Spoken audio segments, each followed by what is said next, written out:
The following is a reformatted version of the introductory remarks of the European Central Bank President Christine Lagarde at a press briefing on Thursday. The inflation outlook continues to be too high for too long. In light of the ongoing high inflation pressures, the Governing Council today decided to raise the three key ECB interest rates by 25 basis points.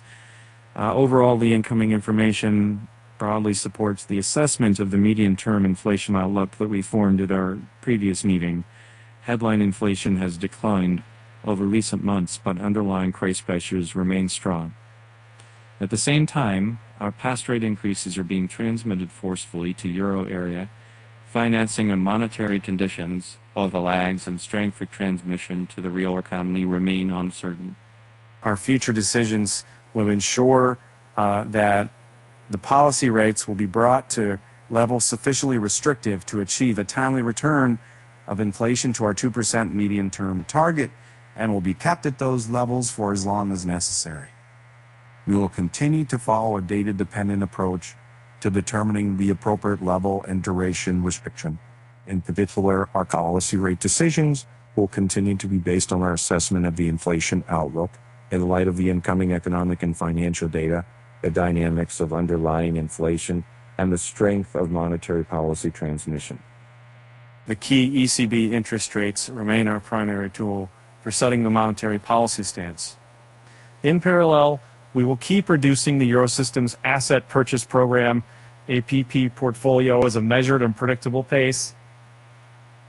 In line with these principles, the Governing Council expects to discontinue the reinvestments under the APP as of July 2023.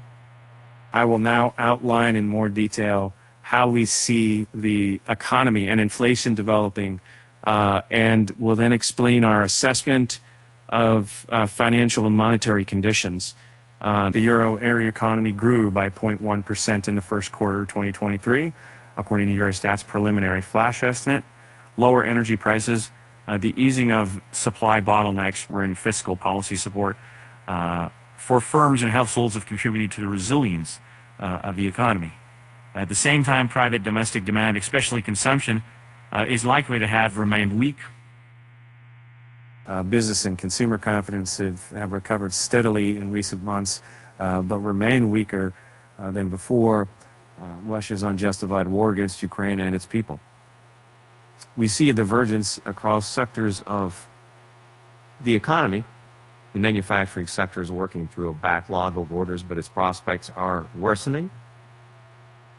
The services sector is growing more strongly, especially owing to the reopening of the economy,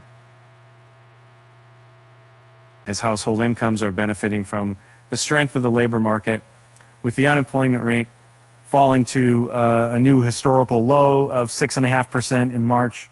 Employment has continued to grow, and total hours worked exceed pre-pandemic levels. At the same time, the average number of hours worked remains somewhat below its pre-pandemic level, and its recovery has stalled since mid-2022.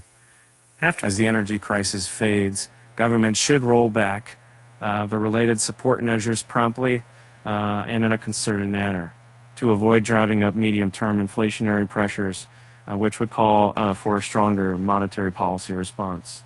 Fiscal policy should be oriented towards making our economy more productive and gradually bringing down high public debt.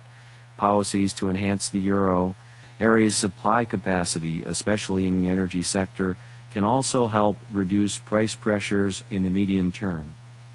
In this regard, we welcome the publication of the European Commission's Meditations, 10 to be legislative proposals for the reform of the EU's economic governance framework, which should be concluded soon. According to Eurostat's flash estimate, inflation was 7.0% in April, after having dropped from 8.5% in February to 6.9% in March, while beta effects led to some increase in energy price inflation from 4.9% in March to 2.5% in April. The rate stands far below those recorded after the start of Russia's war against Ukraine. Food price inflation remains elevated, however, standing at 13.6% in April after 15.5% in March. Price pressures remain strong. Inflation, excluding energy and food, was 5.6% in April, having edged down slightly compared with March to return to its February level.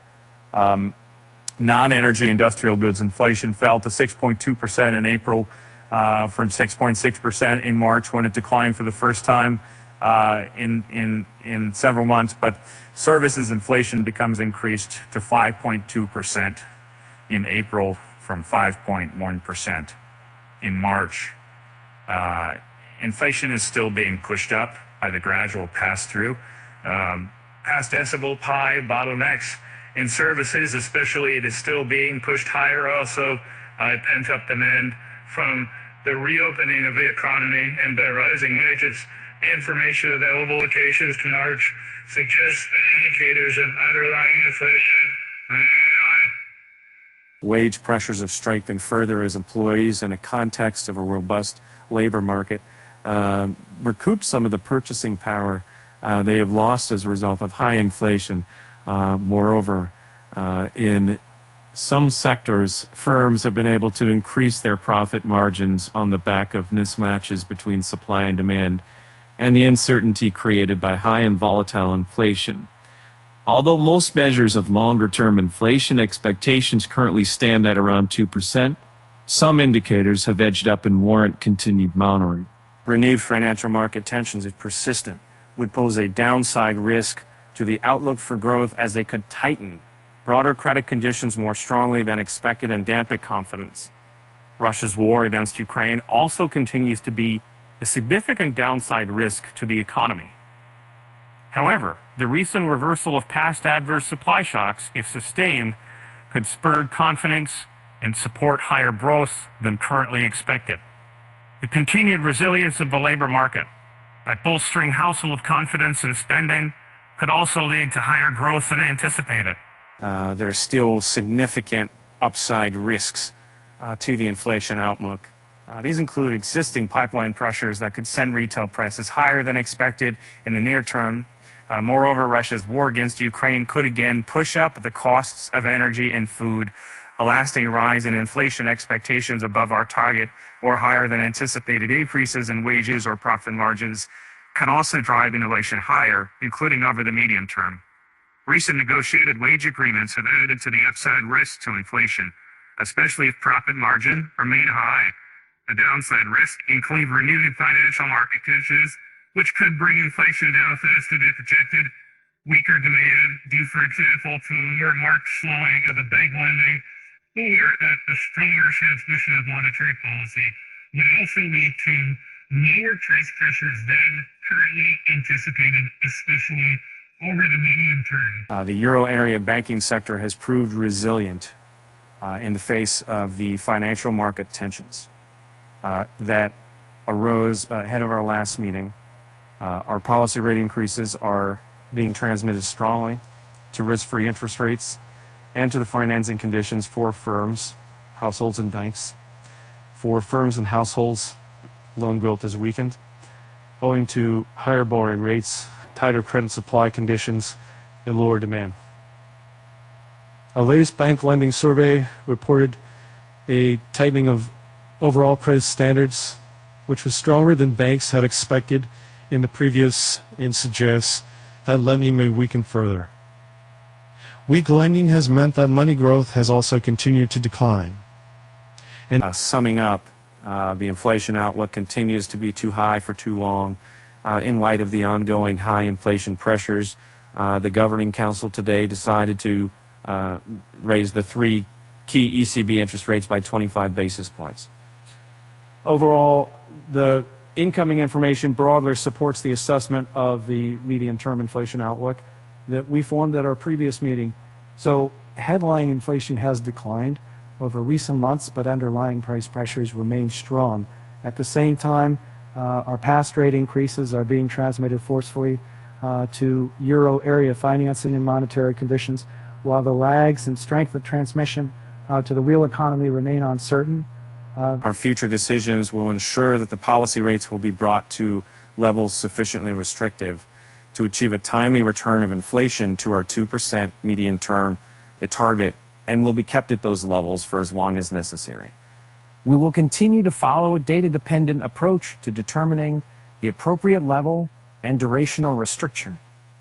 In particular, our policy rate decisions will continue to be based on our assessment of the inflation outlook in light of the incoming economic and financial data, the dynamics of underlying inflation, and the strength of monetary policy transmission. In any case, we stand ready to adjust all of our instruments within our mandate to ensure that inflation returns to our medium-term target and to preserve the smooth functioning of monetary policy transmission. We are now